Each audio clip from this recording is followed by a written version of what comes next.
666 표에 대해서 계속적으로 상고하겠습니다. 이번에는 표의 형태에 대해서 잠깐 같이 생각해 보는 시간을 가지겠습니다.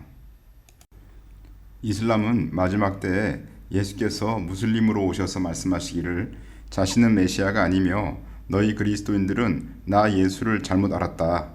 나는 나 자신을 하나님이라고 한 적이 없으며 나 예수는 십자가에서 죽은 적 없으며 이슬람이 참 종교이고 참 메시아는 여기 마흐디다 라고 말씀하실 것이라고 얘기를 하고 있습니다. 말씀드린 것처럼 이슬람에서의 그들의 구세주인 마흐디는 성경에서 나오는 적그리스도와 일치하는 표현이 많이 있다고 했었죠. 계시록 13장 11절 내가 보매 또 다른 짐승이 땅에서 올라오니 새끼양같이 두 뿔이 있고 용처럼 말하더라. 땅에서 올라온 짐승은 새끼양처럼 두 뿔이 있고 용처럼 말하는데 이는 어린 양 대신 그리스도를 흉내내려는 사단의 음모라고 할 수 있습니다. 일찍이 예수님께서도 거짓 선지자들을 삼가라 양의 옷을 입고 너희에게 나오지만 속에서는 노략질하는 일이라고 경고하셨었죠.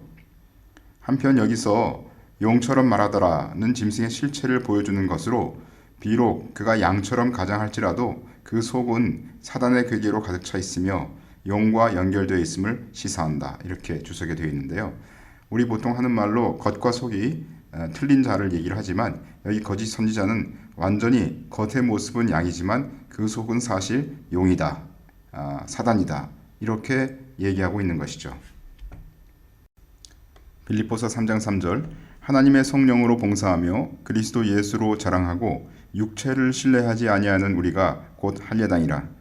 그러나 나도 육체를 신뢰할 만하니 만일 누구든지 다른 이가 육체를 신뢰할 것이 있는 줄로 생각하면 나는 더욱 그러하리니 내가 8일 만에 할례를 받고 이스라엘의 족속이요 베냐민의 지파요 히브리인 중에 히브리인이요 율법으로는 바리새인이요 열심으로는 교회를 핍박하고 율법의 의로는 흠이 없는 자로라. 그래서 여기서 보면 육체에 속한 것으로 사람을 분별하려 하면 미혹될 것임을 우리가 알 수가 있는데요. 과연 육체라는 것이 무엇입니까? 아까 거짓 선지자가 양의 옷을 입고 나온다고 했는데 그 밖에 보이는 어떤 육체를 신뢰하면 우리가 미혹된다고 얘기를 했는데요. 여기서 얘기하는 육체라고 하는 것은 여기 바울 형제님께서 빌립보서에서 하신 말씀은 8일 만에 할례를 받고 말하자면 그의 혈통을 자랑하고 있는 것이죠. 다시 말해서 복음 외에 주님 외에 이 세상에 뿌리박고 이 세상의 어떤 것으로 자랑하고자 하는 것은 모두 육체에 속한 것입니다. 만일 우리 마음에 이러한 세상에 있는 것으로 자랑하고자 하는 마음이 있고 그것 때문에 내가 무엇을 하기에 적당한 사람이라고 생각을 한다면 그것은 바로 내가 육체에 속했다는 것을 의미하는 것입니다.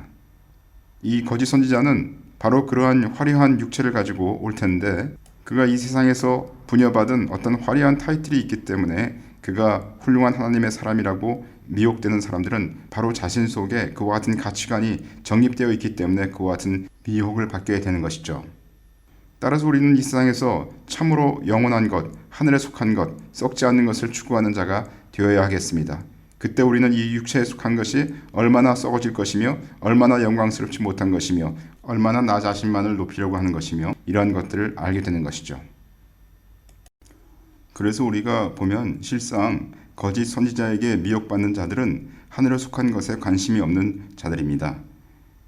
로마서 1장 21절 하나님을 알되 하나님으로 영화롭게도 아니하며 감사치도 아니하고 오히려 그 생각이 허망하여지며 미련한 마음이 어두워졌나니 스스로 지혜 있다 하나 우준하게 되어 썩어지지 아니하는 하나님의 영광을 썩어질 사람과 금수와 버러지 형상의 우상으로 바꾸었느니라. 그러므로 하나님께서 저희를 마음의 정욕대로 더러움에 내어 버려두사 저희 몸을 서로 욕되게 하셨으니 여기에서 하나님께서 저희를 더러움에 내어 버려두신 이유는 그들이 스스로 하나님을 믿지 않으려고 작정하였다는 것이죠. 어떤 사람들은 말로는 하나님을 믿겠다고 얘기하면서 왜 나는 하나님이 믿어지지 않을까라고 얘기하는 사람을 보았습니다. 그런데 실상 그의 삶을 들어가 보면 그는 전혀 하나님을 믿을 마음이 없는 자인 것을 발견하게 됩니다.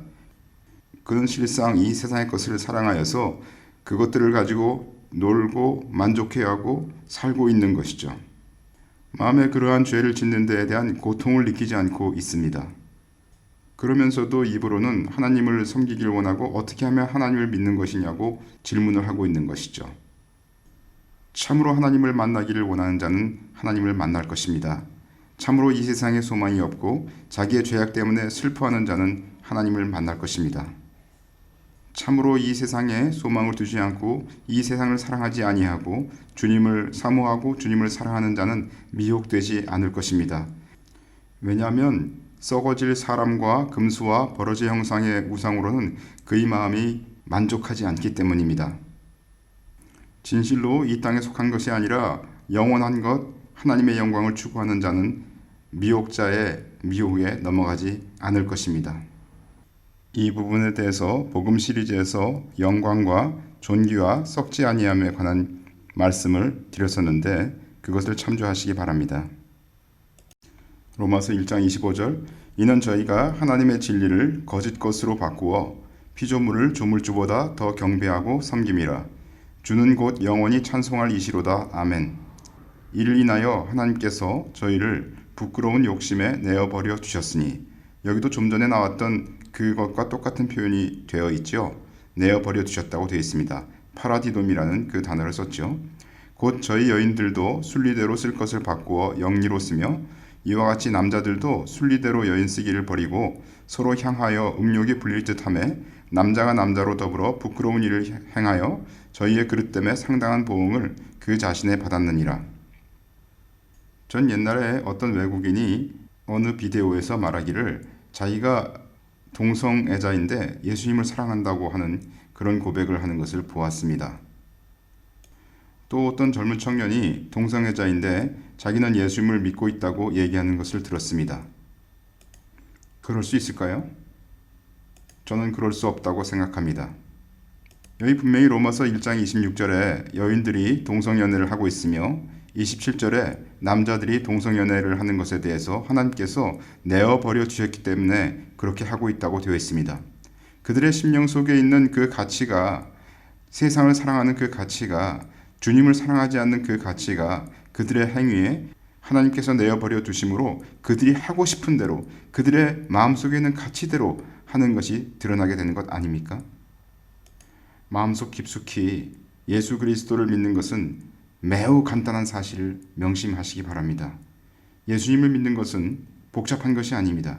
예수님을 믿는 것은 내 마음속에 참으로 내가 무엇에 가치를 두고 있는가, 참으로 내가 무엇에 만족을 하기를 원하는가, 그것을 물어보면 알 수 있습니다. 내가 세상을 사랑하면 내 마음속에 예수 그리스도께서 오셔서 있으실 곳이 없는 것이죠. 주님 말씀하시기를 너희 속에 내 말이 거할 곳이 없다고 주님께서 유대인들에게 말씀하셨습니다. 로마서 1장 28절 또한 저희가 마음에 하나님 두기를 싫어하며 하나님께서 저희를 그 상실한 마음대로 내어버려 두사 합당치 못한 일을 하게 하셨으니 곧 모든 불의, 추악, 탐욕, 악의가 가득한 자요 시기, 살인, 분쟁, 사기, 악독이 가득한 자요 수군수군하는 자요. 여기에서도 내어버려 주셨다는 그 단어 파라디도미가 쓰였습니다. 왜 하나님께서 여기서 내어버려 주셨습니까? 왜냐하면 마음에 하나님 두기를 싫어했기 때문입니다. 그래서 하나님께서는 그 마음대로 그들의 가치대로 살도록 내어버려 주셨습니다. 그래서 그들의 삶 속에 그들 마음속에는 그 가치가 드러나게 되는 것이죠. 그들 마음속에 불의가 있고 그들 마음속에 추악이 있고 그들 마음속에 탐욕, 악의가 있고 시기, 살인, 분쟁, 사기, 악독, 수근수근함이 있기 때문에 그들의 행위에 그런 것들이 드러나게 되는 것입니다. 이것이 바로 땅을 추구하는 자들의 결국이요. 그렇기 때문에 그들은 미혹받는 것을 벗어날 수가 없는 것입니다. 마태복음 15장 8절 이 백성이 입술로는 나를 존경하되 마음은 내게서 멀도다. 사람의 계명으로 교훈을 삼아 가르치니 나를 헛되이 경배하는도다 하였느니라 하시고 무리를 불러 이르시되 듣고 깨달으라. 입에 들어가는 것이 사람을 더럽게 하는 것이 아니라 입에서 나오는 그것이 사람을 더럽게 하는 것이니라. 이에 제자들이 나와 가로되 바리새인들이 이 말씀을 듣고 걸림이 된 줄 아시나이까. 여기 상황은 예수님의 제자들이 장로들의 유전 곧 전통을 범했기 때문에 생긴 상황입니다. 당시에 떡을 먹기 전에 손을 씻어야 한다는 장로들의 전통이 있었고요. 그 규범은 모든 사회가 다 지키고 있는 규범이었던 것 같습니다. 그런데 예수님의 제자들이 그 규범을 어겼지요. 그때 바리새인들이 와서 왜 당신의 제자들은 장로들의 규범을 범하고 있습니까? 떡 먹을 때 왜 손을 씻지 아니합니까? 라고 예수님께 물었습니다. 예수님은 그것을 기회로 사람의 계명으로 교훈을 삼지 말 것을 분명하게 가르치시는 이 교훈의 말씀을 하셨습니다. 무엇이든지 주님의 말씀에 근거하지 않고 성경 말씀에 근거하지 않고 사람의 생각과 의견이 옳다고 인정되어진 어떤 사회적 규범, 종교적 규범을 따라서 우리가 생활할 때 우리는 소경인 것입니다. 그것이 참으로 주님의 마음과 합당한 것인가?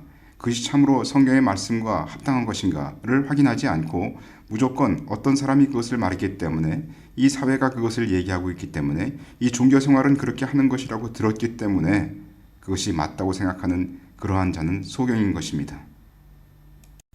연이어서 보겠습니다. 예수께서 대답하여 가라사대 심은 것마다 내 천부께서 심으시지 않은 것은 뽑힐 것이니 그냥 두어라. 저희는 소경이 되어 소경을 인도하는 자로다. 만일 소경이 소경을 인도하면 둘이 다 구덩이에 빠지리라 하신대. 저희가 사람의 미혹이라는 그 동영상에서 메이슨이나 카톨릭과 협력하여 교회의 침노에 들어오는 그와 같은 거짓 선생들에 대해서 밝힌 바가 있습니다. 그런데 이상한 것은 그러한 미혹에 빠져들었던 사람들이 나중에 돌아와서 이게 뭔가 잘못됐구나 하는 것을 아는 경우가 매우 적다는 것입니다. 왜 그럴까요? 여기 주님 말씀에 보면 소경이 소경을 인도한다고 했습니다. 무슨 말씀이십니까? 소경이 소경 아닌 자, 눈뜬 자를 인도할 수는 없다는 것이죠. 그 말은 거짓 선지자, 곧 소경을 따르는 자는 그 자도 소경인 것을 말하고 있습니다. 소경 아닌 자가 눈을 뜨고 있는 자가 소경을 보고 못 알아볼 리가 없는 것이죠. 눈을 뜬 자는 미혹당할 수가 없는 것입니다. 그런 거짓 선지자를 섬겼던 자가 얘기하기를 내가 수십 년간 그를 섬겼는데 알고 보니 그에게 이런저런 문제가 있더라 하는 것을 얘기하는 경우가 종종 있습니다. 그러나 실상은 그 말은 자신이 소경이라는 것을 말하는 것에 지나지 않습니다. 소경이 소경을 인도하게 되어 있으니까요. 왜 소경이 되었을까요? 그 사람은 왜 수십 년간 눈을 한 번도 뜨지 못했을까요? 그것은 그가 세상에 의지했기 때문입니다. 사람을 분별할 때 그의 겉모습을 보고 판단했기 때문입니다. 육체로 그를 인정했기 때문입니다. 좋은 학력과 좋은 학벌과 멋있는 타이틀과 이런 것들을 가진이라면 훌륭한 사람일 거라고 그는 생각했기 때문일 것입니다. 그러나 그러한 육체에 사람의 계명에 우리가 권위를 둔다면 우리는 미혹받을 수밖에 없을 것입니다. 정말 어떤 자가 하나님의 말씀에 부합된 말을 하고 있는가 하는 것을 우리가 보지 않으면 우리는 미혹될 것입니다. 예를 들어 제가 흔히 듣는 말 중에 교회당에서 기도할 때 이 거룩한 성전을 주신 것을 감사합니다. 이 거룩한 성전에 나와서 기도할 수 있게 해주신 것을 감사합니다. 다시 말해서 교회당 건물을 성전이라고 얘기하는 사람들이 있는 것을 봅니다. 그런데 성경에서 교회당 건물을 성전이라고 하였습니까? 그것은 인간의 계명이 아닙니까? 사람의 교훈이 아닙니까? 건물을 위해서 주님께서 십자가에서 피 흘려 죽으셨습니까? 건물이 영원한 것입니까? 저는 그렇게 말하고 있는 사람의 심령 속에 영원한 것을 추구하는 것이 없다고 봅니다. 참으로 영원한 것을 추구하는 사람은 성전이 교회당 건물이라고 봤을 때 그건 이상하다 하는 느낌이 들지 않을까요? 그것은 영원하지 않은데 어떻게 이것이 거룩한 집이라고 할 수 있을까? 이렇게 의문이 한 번도 들지 않을까요? 어떻게 그가 주님 앞에서 기도하고 하나님의 말씀을 볼 때 주님께서 슬퍼하시는 마음을 알지 못할까요? 주님께서 과연 건물을 위해서 돌아가셨습니까? 주님께서 썩어질 그런 것들을 위해서 주님께서 피 흘려 죽으셨습니까? 우리는 정말로 우리의 사상과 생각들을 점검하면서 내가 쓰는 단어나 이런 것들이 정말 주님의 마음을 기쁘시게 하는 것이냐 아니면 슬프시게 하느냐를 살펴보아야 되겠습니다. 어떤 사람이 교회당을 성전이라고 부른다고 합시다. 그러나 실상 그 말은 다른 말로 표현해서 나는 사람의 계명으로 교훈을 삼아 살고 있다 라고 고백하는 것과 별반 다를 것이 없습니다. 주님께서 그러한 사람에게 무엇이라고 말씀하셨는지요? 주님께서 말씀하시기를 네가 사람의 계명으로 교훈을 삼아 살고 있다면 그러면 너는 나를 헛되이 경배하고 있는 중이다 라고 주님께서 말씀하시지 않았습니까? 저는 사람들이 쓰는 주님에 대한 스스로 생각할 때 주님을 섬기는 그런 표현, 주님을 사랑하는 그런 표현, 이런 것들을 얘기하면서도 얼마나 성경과 관계없는 그런 단어들과 그러한 개념들을 마음껏 자랑하면서 쓰는지 마음이 어려울 때가 있습니다. 정말 우리가 생각하는 가치 기준이 우리가 고귀하다고 생각했던 주님을 섬기는 그러한 기준들이 주님의 말씀에 합당한지를 다시 한번 근원부터 살펴봐야 하겠습니다. 다시 거짓 선지자에 대해서 조금 더 보겠습니다. 계시록 13장 12절 저가 먼저 나온 짐승의 모든 권세를 그 앞에서 행하고 먼저 나온 짐승은 적그리스도를 얘기하죠. 땅과 땅에 거하는 자들로 처음 짐승 곧 적그리스도에게 경배하게 하니 곧 죽게 되었던 상처가 나은 자니라. 큰 이적을 행하되 이것은 거짓 선지자가 큰 이적을 행하는 것을 말하고 있습니다. 심지어 사람들 앞에서 불이 하늘로부터 땅에 내려오게 하고 기억나십니까? 저번에 우리가 동영상 가운데 밝혔듯이 어떤 분이 집회 가운데서 기도를 했는데 비를 내려달라고. 그런데 그 집회에 갑자기 소나기가 쏟아진 것을 여러분들 기억하십니까? 그때 사람들은 그 기적을 보면서 하나같이 다 엎드러졌습니다. 그러나 과연 그 기적이 하나님께로부터 온 것입니까? 이와 같이 사단과 짐승 그리고 거짓 선지자들도 사람들을 미혹해하고 자신들을 숭배하게 하기 위해서 수많은 이적을 베풀 수가 있는 것이죠. 저는 사람들 가운데서 기적은 모두 다 하나님께로부터 온 것이라고 생각하는 경향이 있는 것을 보고 놀라지 않을 수가 없습니다. 분명 성경은 말세가 될수록 거짓 기적이 횡행할 것이며 그리고 그러한 것들에 대해서 미혹받지 말 것을 주님께서 말씀하셨음에도 불구하고 모든 기적은 자기가 겪어보지 못했고 세상에 자기의 지식과 논리로 이루어질 수 없는 어떤 일이 앞에서 일어났을 때 그것은 분명히 하나님께로부터 온 것이라고 생각하는 그와 같은 사람들이 너무나 많은 것을 보고 말세가 된 것을 알 수가 있습니다. 왜 그럴까요? 그들은 하나님 앞에서 영광과 존귀와 썩지 아니함을 추구하지 않는다는 뜻입니다. 그러한 자들이 너무 많아진 세상에 우리가 살고 있다는 것이죠. 계시록 16장 14절 저희는 귀신의 영이라 이적을 행하여 온 천하 임금들에게 가서 하나님 곧 전능하신 이의 큰 날에 전쟁을 위하여 그들을 모으더라. 계시록 19장 20절 짐승이 잡히고 그 앞에서 이적을 행하던 거짓 선지자도 함께 잡혔으니 이는 짐승의 표를 받고 그의 우상에게 경배하던 자들을 이적으로 미혹하던 자라. 이 둘이 산채로 유황불 붙는 못에 던지우고. 여기서도 귀신의 영이 사람들에게 가서 이적을 행하여 그들을 미혹한다고 되어 있습니다. 결국 미혹받는 자는 초자연적인 것은 전부 옳은 것이다 라는 생각을 가지고 그것을 받아들이겠죠. 그 마음에 자신이 중심이 되어 자기 자신이 높은 자라고 생각하고 자기 자신이 훌륭한 사람이라고 생각하는 자는 귀신의 미혹을 받을 것입니다. 어떻게 피조물이 전능하신 이와 싸울 생각을 할 수 있겠습니까? 그 자신이 지극히 교만하지 않고는 그러한 생각을 할 수도 없을 텐데 말이죠. 신명기 13장 1절 너희 중에 선지자나 꿈꾸는 자가 일어나서 이적과 기사를 내게 보이고 내게 말하기를 네가 본래 알지 못하던 다른 신들을 우리가 조차 섬기자 하며 이적과 기사가 그 말대로 이룰지라도 너는 그 선지자나 꿈꾸는 자의 말을 청종하지 말라. 이는 너희 하나님 여호와께서 너희가 마음을 다하고 성품을 다하여 너희 하나님 여호와를 사랑하는 여부를 알려 하사 너희를 시험하심이니라.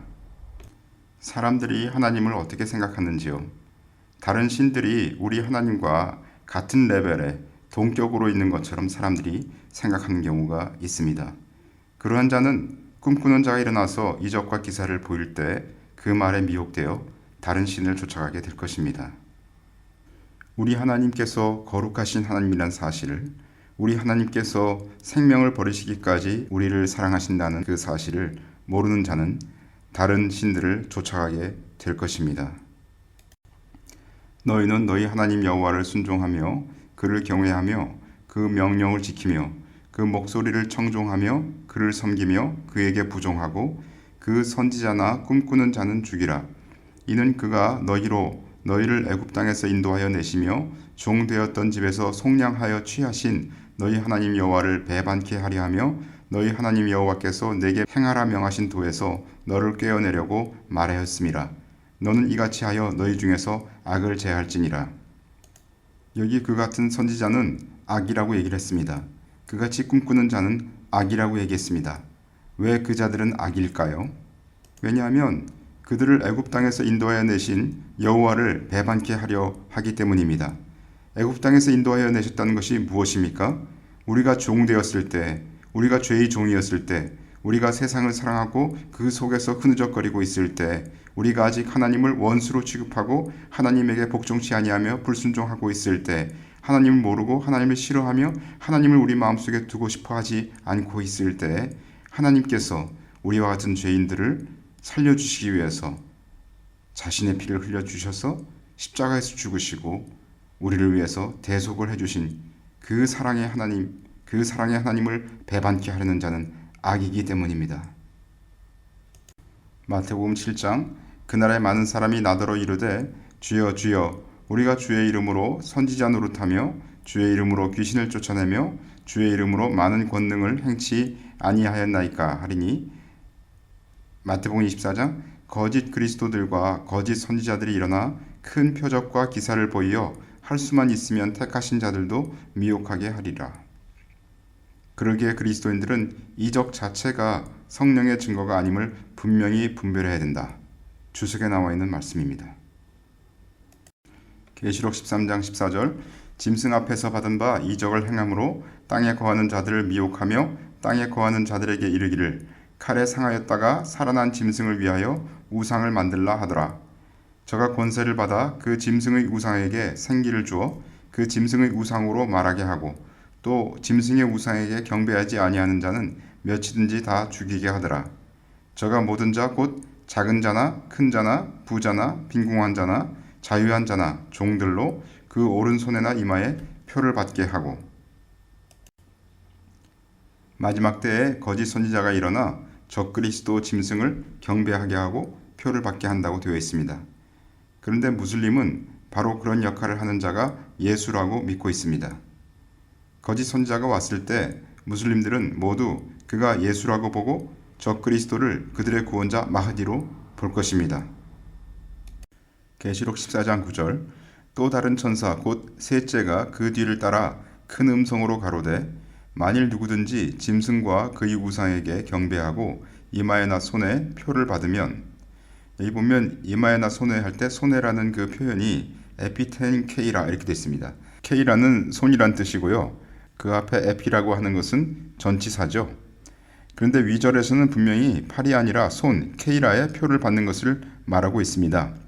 계시록 20장 4절 또 내가 보좌들을 보니 거기에 앉은 자들이 있어 심판하는 권세를 받았더라. 또 내가 보니 예수의 증거와 하나님의 말씀을 인하여 목배임을 받은 자의 영혼들과 또 짐승과 그의 우상에게 경배하지도 아니하고 이마와 손에 그의 표를 받지도 아니한 자들이 살아서 그리스도로 더불어 1000년 동안 왕노릇하니 여기 보면 여기에도 손에 이런 표현이 있는데요. 거기가 에피테인 케이라 똑같은 표현이 있는 것을 알 수가 있습니다. 그래서 여기 손해라고 하는 것에 전치사 에피가 쓰였는데 그 전치사 에피가 어떤 성질을 가지고 있는지 그것을 살펴볼 필요가 있다는 것이죠. 계시록 13장 16절 저가 모든 자 곧 작은 자나 큰 자나 부자나 빈궁한 자나 자유한 자나 종들로 그 오른손에나 이마에 표를 받게 하고 여기 오른손에라는 표현이 있는데요. 그것도 에피테이스 케이로스 아우톤테이스 텍시아스 이렇게 되어 있습니다. 여기서 전치사 에피는 손, 케이로스를 받고 있는데요. 이 케이로스라고 하는 것은 원래 손이라고 하는 뜻인 케이르의 소유격입니다. 제네티브라고 얘기를 하죠. 헬라어에서 전치사는 그 다음에 무슨 격이 오느냐에 따라서 의미가 틀려질 수가 있습니다. 그런데 여기서 보면 에피가 손 케이르의 소유격인 케이로스를 받았다 이런 얘기죠. 14장 9절 또 다른 천사 곧 셋째가 그 뒤를 따라 큰 음성으로 가로되 만일 누구든지 짐승과 그의 우상에게 경배하고 이마에나 손에 표를 받으면, 여기 보면 손에라는 그 표현이 에피텐 케이라 이렇게 되어 있습니다. 여기서 전치사 에피는 손 케이르의 대격인 어큐저티브인 케이라를 받고 있습니다. 그래서 아까는 에피가 소유격을 받았고요. 여기서는 에피가 대격을 받습니다. 어큐저티브를 받습니다. 그래서 전치사 에피가 소유격이나 대격을 받을 때 그것이 가지는 의미를 살펴볼 필요가 있다는 것이죠.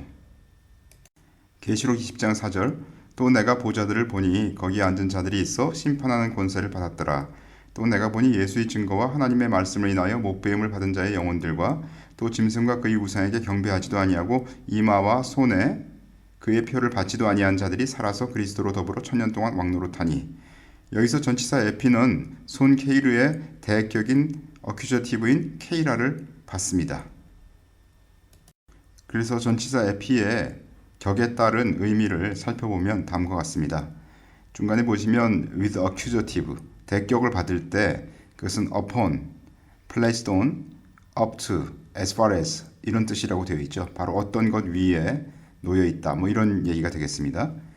그리고 소유격을 받을 때 with genitive 그것은 on, in the presence of, in the time of. 그래서 그것도 결국 장소로 얘기한다면 뭐뭐 위에 이렇게 표현이 되겠습니다. 다음에 데이티브로 받을 때는 역격으로 받을 때는 on, at, on account of, in addition to 이런 뜻인데 이것은 우리가 살펴볼 필요가 없는 것이죠. 지금 손이라고 하는 케이르를 받을 때 전치사 에피가 역격으로 받은 적은 없으니까요.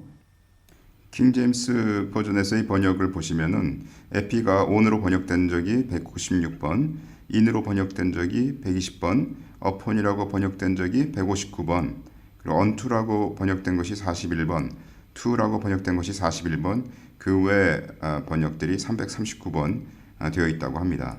여기서 보시면 에피가 beneath, 어떤 것의 밑에 라고 번역된 적이 없음을 알 수가 있죠.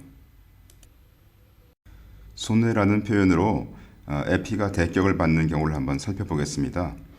계시록 20장 1절 또 내가 보매 천사가 무저갱 열쇠와 큰 쇠사슬을 그 손에 가지고 하늘로서 내려와서 이런 표현이 있는데요. 여기 보면 그 손에라는 표현이 에피테인 케이라 이렇게 되어 있는 것을 알 수가 있고요. 여기서 케이라는 대격으로 쓰인 것을 알 수가 있습니다. 쇠사슬은 분명 손 밖에 들고 있었을 것이죠. 손 어떤 그 피부 안으로 들어가 있는 것은 아니겠죠. 따라서 여기서도 전치사 에피는 손 안에 무엇을 넣은 것이 아니라 손 밖에 무언가를 쥐고 있는 표현으로 쓰인 것을 알 수가 있고요. 따라서 계시록에서 전치사 에피가 손에라는 표현으로 쓰일 때 손 밖에 무언가를 가지고 있을 때 쓰인 것으로 추정할 수 있습니다. 여기서 전치사 에피가 accusative, 대격인 손, 케이라를 받고 있는 것이죠. 따라서 이마나 손에 표를 받는 것은 이마나 손의 겉표면에 받는 것으로 이해할 수 있습니다. 적어도 우리가 전치사 에피를 관찰할 때는 그렇게 말할 수가 있는 것이죠. 많은 사람들이 이미 알고 있는 것처럼 2003년 5월에 베리칩이 나왔습니다. 이것은 GPS가 들어있는 그런 칩으로서 사람들의 손 밑에 이렇게 넣든지 하면은 그 사람이 어디를 가는지 하는 것들을 우리가 다 감시할 수 있는 그러한 디바이스죠. 그래서 베리칩이 이렇게 손 밑에 이렇게 넣든지 아니면 다른 곳에도 이식하면 되겠지만은 하여튼 그 베리칩을 넣는 건이 있고 또는 주사기 같은 것으로 이렇게 넣는 것을 우리가 보았습니다.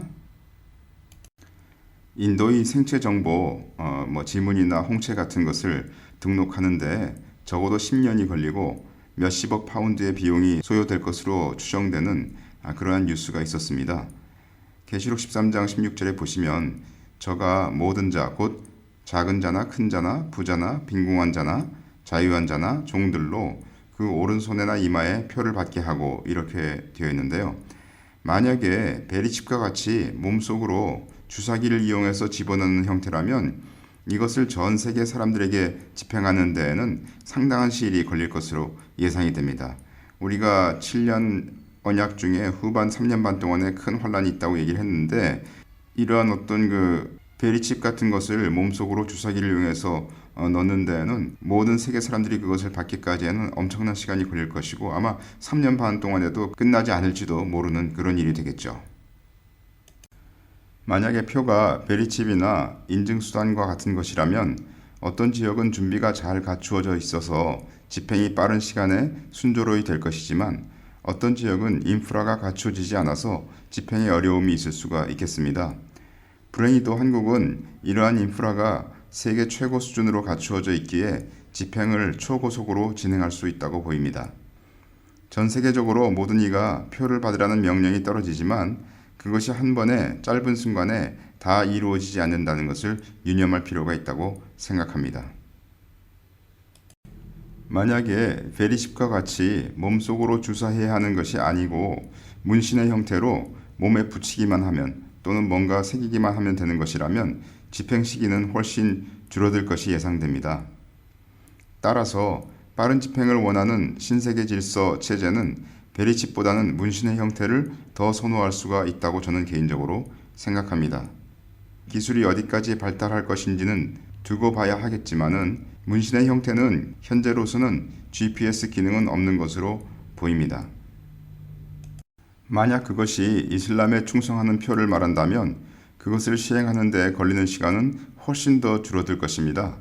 이슬람에서는 입단하는 시에 가서 충성을 맹세하지 않는 자는 목배임을 당한다고 합니다.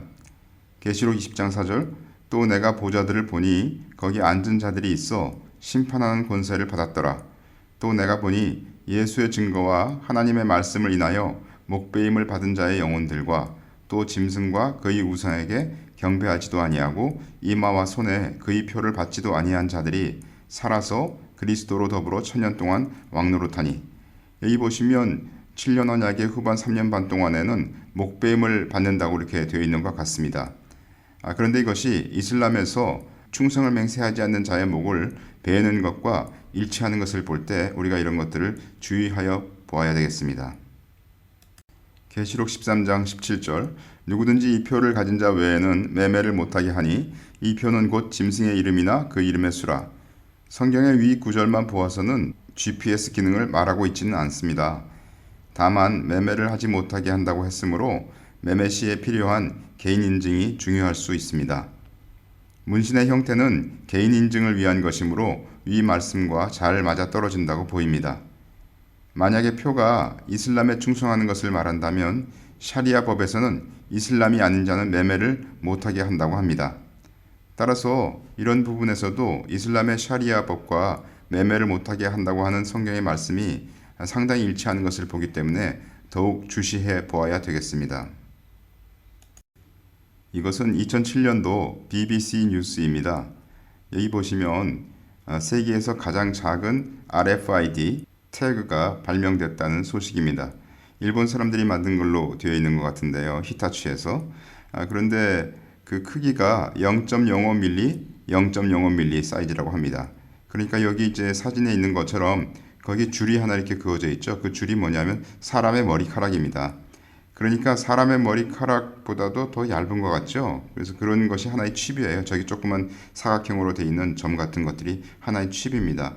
그래서 먼지 같은 그런 사이즈인 것을 알 수가 있죠. 단지 물론 여기에서 이제 안테나를 붙이는 게 좀 문제가 되긴 하지만은 하여튼 칩 자체의 크기는 상당히 작아질 수 있기 때문에 우리가 기술이 발전함에 따라서 RFID와 관련된 것들은 베리칩이 아니더라도 수많은 다른 종류들이 나올 것을 예상할 수 있고, 그러므로 우리가 논란을 벌이는 데 있어서 베리칩을 가지고 논란을 벌일 필요는 없다고 저는 개인적으로 생각을 합니다. 이것은 서울신문 2013년 5월 31일 뉴스입니다. 모토로라에서 패스워드 없이 자동 접속하는 첨단 문신 알약을 개발하고 있는 중이다. 이런 뉴스가 나온 것 같습니다. 거기 사진에 보시면은 태투처럼 문신처럼 이렇게 그냥 붙이는 그런 패드가 나온 것을 알 수가 있습니다. 기사의 내용을 보시면 할리우드 SF 영화에서나 볼 수 있는 기술들이 속속 공개돼 실용화를 앞두고 있다. 지난 29일 현지 시간 미국 캘리포니아에서 진행된 디지털 관련 컨퍼런스 D11에서 하이테크 기술이 집약된 첨단 문신이 공개돼 관심을 끌었다. 모토로라가 공개한 이 문신은 바로 현재의 패스워드 기입을 통한 접속 방식을 대체하고자 하는 것. 기존 사용자가 자신의 컴퓨터와 휴대전화 및 인터넷 등을 사용할 때 패스워드를 기입하는 것이 아닌 문신을 통해 자동으로 인증 접속하는 방식이다. 이 방식으로 접속하면 사용자의 불편을 더는 것은 물론 보안도 한층 강화될 것이라는 것이 회사 측의 생각이다. 모토로라 측은 만약 이 문신이 사용자에게 부착돼 있다면 일일이 스마트폰의 잠금 해제, 비밀번호 그것을 할 필요가 없다면서 사용자의 계정에 자동으로 로그인돼서 편리함을 제공하는 것은 물론 각종 개인정보 유출, 분실, 도난 등을 방지할 수 있다고 밝혔다. 이어 이 문신은 고무도장을 사용해 간단하게 부착 가능하며 올해 연말 일반에 공개할 예정이라고 덧붙였다. 한편 이날 컨퍼런스에서는 이 문신 외에 같은 기능을 가진 알약도 공개됐다. 이 알약 역시 컴퓨터 칩이 내장돼 있어 한 번 먹으면 30일 동안 자신의 모바일 기기 및 외부 컴퓨터와 자동 접속이 가능하다. 성경에 있는 바로는 매매를 하지 못하게 한다고 하였기 때문에 그 사람이 어디에 있는지를 살펴볼 필요는 없는 것이죠. 다시 말해서 GPS 기능이 있을 필요는 없는 것이죠. 제가 볼 때는 이와 같은 문신 형태가 더 적합할 수 있다고 생각이 되고 값이 싸고 많은 사람들에게 한꺼번에 집행할 수 있는 것이라고 생각이 됩니다. 표 카라그마에 대해서 다시 보시면 a stamp, an imprinted mark 그래서 어떤 표, 도장 이런 것이 될 수가 있고요. 그 다음에 두 번째 의미로서 thin carved, a sculpture, graven work 새긴 것이나 조각이다 이렇게 얘기할 수 있기 때문에 사도행전 17장 29절 이와 같이 신의 소생이 되었은즉 신을 금이나 은이나 돌에다 사람의 기술과 고안으로 새긴 것들과 같이 여길 것이 아니니라. 여기서 새긴 것들이 바로 표 카라그마가 되겠습니다. 그러니까 새긴 것, 곧 문신의 형태로 올 수 있다는 뜻이죠. 분명한 것은 시간이 지남에 따른 급격한 기술의 발달로 RFID 칩과 같은 것은 훨씬 작은 사이즈로 발전될 것이라는 것이고요. 따라서 우리는 666표를 베리칩에만 고정해서 생각할 필요는 없습니다. 살펴본 바와 같이 무슬림 표식인 비스밀라가 표일 수도 있고요. 더 시간이 지남에 따라서 비스밀라를 지금은 전사들이 머리에 이렇게 천으로 둘러쓰고 있는데 적그리스도가 와서는 이와 같은 비스밀라와 같은 표를 사람들에게 문신의 형태로 찍도록 명령할 수도 있다고 생각이 됩니다. 다시 말해서 표가 베리칩과 같이 각 사람들마다 다른 숫자를 주는 것이 아니라 그냥 이 자는 짐승을 경배하는 그러한 자이다 라고 표식만 하는 그러한 문신일 수 있다 이런 말씀이시죠. 다음으로 저희가 잠깐 살펴보고 싶은 것은 트랜스휴머니즘입니다. 포스트 휴먼이라고 하는 것이 있죠. 이것은 뭐냐면은 인간의 유전자 구조를 변형하고 로봇이나 기술을 인체에 주입하면서 진화된 상상 속의 인종을 얘기를 합니다. 또는 그런 인종이 사는 미래 시대를 말하고 있다고 합니다. 트랜스휴머니즘이라고 하는 것은 뭐냐면은 인간과 포스트 휴먼의 중간 정도를 얘기하는 것입니다. 인간의 유전자 조작을 통해서 특정 작업을 뛰어나게 하는 슈퍼 휴먼을 만드는 것으로 생각할 수도 있겠습니다. 예를 들어서 지금 인간과 동물의 유전자를 섞는 실험이 활발히 되고 있죠. 유전학, 로봇공학, 인공지능, 그리고 나노기술을 사용하여서 인간의 마음, 기억, 생리, 자손, 그리고 우리들의 혼까지도 재설계하는 것을 말합니다. 예를 들어 우리 옛날에 그 600만 불의 사나이 뭐 이런 거 있었지 않습니까? 그 사람이 팔인가 다리인가 어디가 뭐 사고가 나서 그 팔이나 다리를 그 사람은 이제 기계로 대체를 시킵니다. 그래서 그 사람은 다른 사람보다 훨씬 빨리 뛰고 또 눈도 개조를 해서 다른 사람보다 훨씬 멀리 정확히 보고 뭐 이런 사람이 있는 것이죠. 근데 그것이 이제 상상이 아니라 실제로 그러한 시대로 우리가 진입했다고 생각이 됩니다. 그것이 바로 트랜스휴머니즘이죠. 레위기 19장 19절 너희는 내 규례를 지킬지어다 내 육축을 다른 종류와 교합시키지 말며 내 밭에 두 종자를 섞어 뿌리지 말며 두 재료로 직조한 옷을 입지 말지며. 본절의 규례는 서로 종류가 다른 육축의 교접, 두 가지 씨앗의 혼합 파종, 두 재료에 의한 옷의 직조라는 실례를 들어 서로 다른 두 종류가 섞이거나 혼합되는 것을 금하고 있는 규례이다. 그러므로 본 규례는 의식적 규례로서 그 속에 깊은 영적 진리를 내포하고 있다. 즉, 1차적으로는 하나님의 창조 법칙에 근거하여 자연의 질서 및 순리를 그대로 따르라는 것이요. 나아가 2차적으로는 여호와 신앙과 속된 이방 종교, 영적인 것과 육적인 것을 혼합시키지 말고 잘 구별하여 순수한 여호와의 신앙을 유지하라는 것이다. 주석에 되어 있는 것인데요. 실제로 오늘날 서로 다른 종들의 유전자를 섞어서 우리 음식도 만들고 동물들도 지금 그렇게 만들고 그리고 약들도 그렇게 개발을 하고 있는 시대에 우리가 진입을 한 것이죠. 결국 이것은 하나님의 창조 법칙을 파괴하는 작업이고 그렇기 때문에 우리 주님께서 오실 날이 정말 가까이 왔다고 저는 개인적으로 생각합니다. 이 사진 유명한 사진이죠. 그 쥐에게 사람 유전자를 집어넣어서 사람의 귀가 생기도록 한 그러한 사진입니다. 이것도 말하자면 사람의 눈을 기계로 바꿔서 사람의 시력보다 훨씬 더 높은 시력을 가지도록 한 그런 사이보그죠. 이것은 사람의 머리만 남겨놓고 그 밑에 신체들은 기계로 대체시킨 그러한 형태입니다. 그런데 요즘 나오는 아이디어는 사람의 머리도 결국은 인포메이션의 문제이기 때문에 그 속에 있는 정보를 내 두뇌의 하드웨어를 재생시킨 다른 곳으로 옮기면은 사람이 영생할 수 있다는 그러한 아이디어가 나오고 있는 실정입니다. 그래서 사람이 영생하는 그러한 것들을 추구하는 연구가 시작됐다고 말하고 있습니다. 이것과 관련하여서 짐승의 표가 트랜스휴머니즘과 관련된 칩으로 될 것이다 라고 말하는 사람들도 있습니다.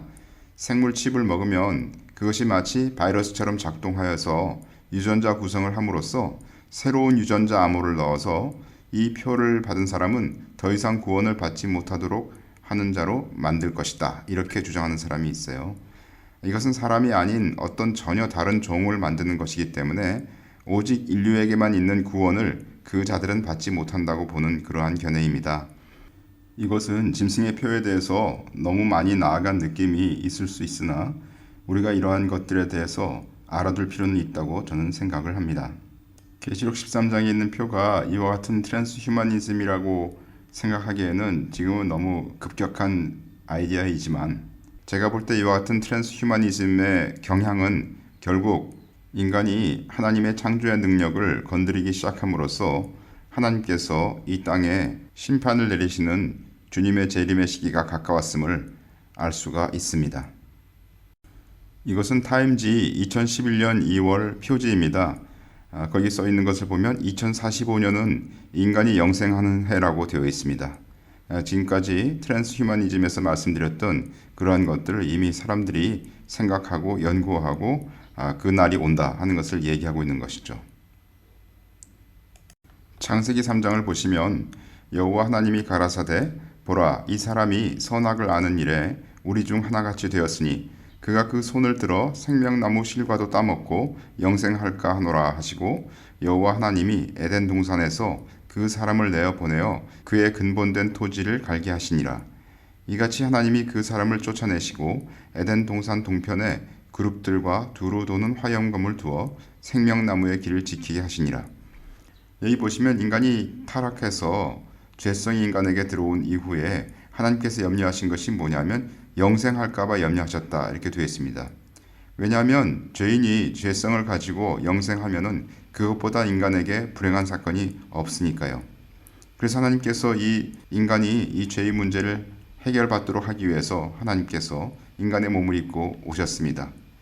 그 예수님께서 십자가에서 죽으심으로 우리의 모든 죄가 사하여졌고 그래서 우리는 이제 죄성이 없는 부활체를 나중에 가지게 되어서 영생하게 될 것입니다. 따라서 인간이 자기의 죄성을 가지고 있는 이와 같은 썩어질 육체를 계속적으로 개선하여서 영생에 이르고자 하는 시도가 있다면 하나님께서 그것에 대해서 분명히 막으실 것이라고 저는 생각합니다. 이러한 인간의 죄인된 상태에서의 영생이 완성되기 이전에 주님이 오실 것이라고 저는 믿습니다. 표가 어떤 형태인지는 중요하지 않습니다. 그러나 그것은 분명 어떤 물리적인 표인 것은 분명합니다.